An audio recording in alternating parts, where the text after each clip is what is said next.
I made a tweet recently that I wanted to share and speak about it. And it said that if you could see that the person you are now is going to be the person you are tomorrow, you would change yourself now. Because I want to speak from my own experience. Waiting for something to happen, waiting for a change to happen, nothing happens. All you get every day is the state you're in now. You're waiting for tomorrow for yourself to be different when you could change yourself now. But every single day, you're just greeted with the same state. You really wish it would be different, and you can't understand why it's not different. But when you see it's yourself that needs to be different, you would release who you are now and change yourself to that different. Waiting for someone to come give it to you, it's not going to happen. Waiting for something to come give you the state that you're looking for won't happen. And everyone wants that, but it won't happen. What happens is that you have to take these things. You have to appropriate these things. They're yours for the taking. And I spent a lot of time justifying why I'm not in the state I want to be in, why I'm not appropriating it. I would come up with some reason as to why I can't be it, or why I can't imagine it. And I spent a lot of time and I wasted time. I spent a lot of time being afraid of taking certain states, taking certain opportunities inside me. I spent a lot of time fearing what could go wrong if I took this good state, believe it or not. I used to always think that. What could go wrong if I took this good thing? And so I wouldn't take the good thing. I'd always look and find the wrong in the good. And now I didn't realize I was creating it at the time. I didn't realize that I was the author of these fears and of this wrongness. So I couldn't ever really believe in the good that I wanted to believe in within me. I always struggled to accept it. And so I waited. I waited for things to be different. And I waited. And I waited. And then another day would pass and I'd be greeted with the same state. I'd be greeted with the same reflection. Because life's a living mirror. And I'd be greeted with the same state that I'm in right now. No one could tell me. I mean, I wanted to be different more than anybody. I hungered for it, as Neville said. I really hungered for this. But I just waited. I couldn't see that it was within me. The change I'm looking for was within me. I was looking for a change of circumstance first, before I did anything internal.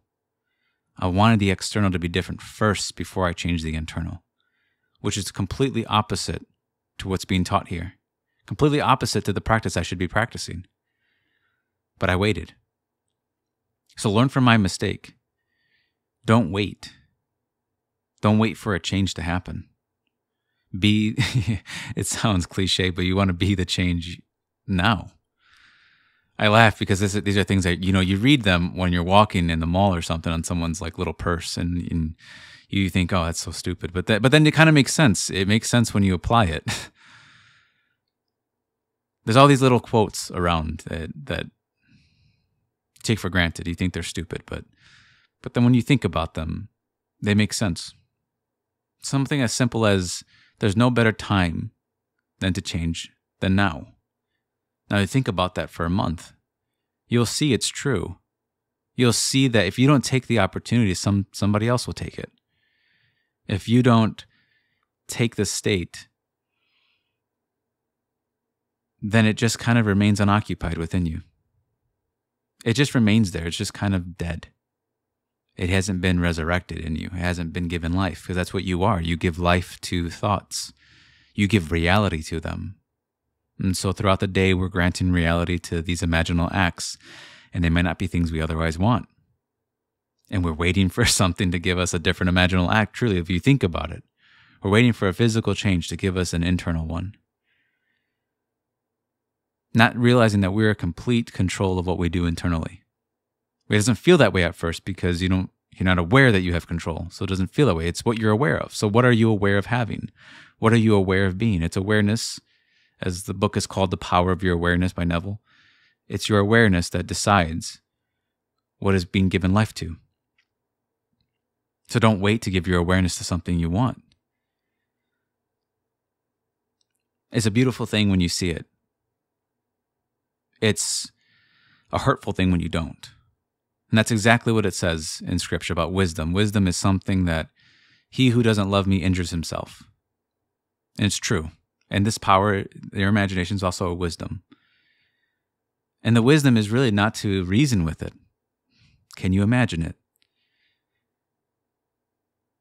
Can you go beyond the state you've always known and see yourself in a state you want to be in?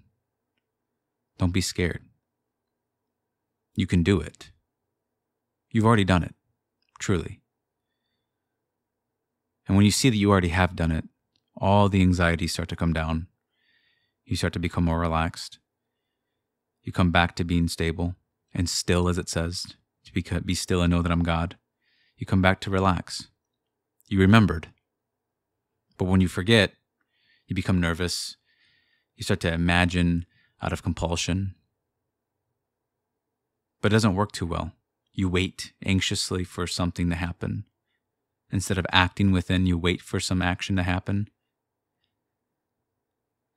And so we have to live from a principle that it's within first, then without.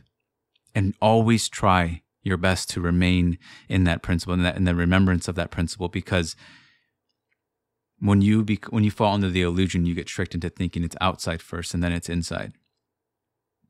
You risk waiting.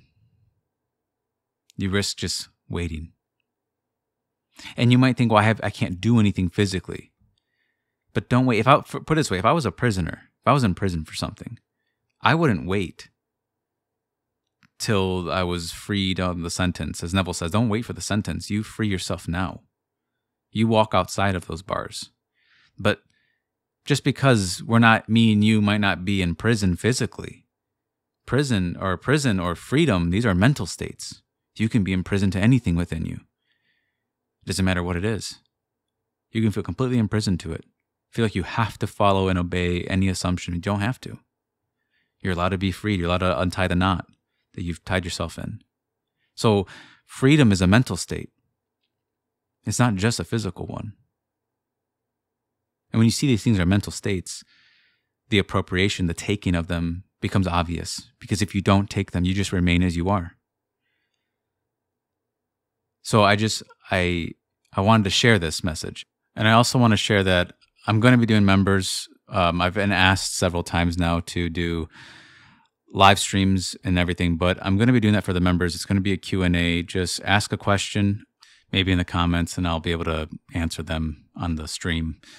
And I might have a different side over there because on these videos I can be a little bit strict, a little bit serious, and I don't get too deep into detail. It would just be really long and drawn out because I have to remain on topic on these things, on these videos. But I actually just enjoy contemplating and speaking. So you can get that side of me. I'm much more humorous, believe it or not. And if that interests you, yeah, just sign up. And I already have a video up there right now, but I should be up there a little bit. I should be posting up there a little bit more often. And hopefully it can clear up some of your questions and clear up some of the doubts and fears that you otherwise are imagining. But again, thank you guys for listening.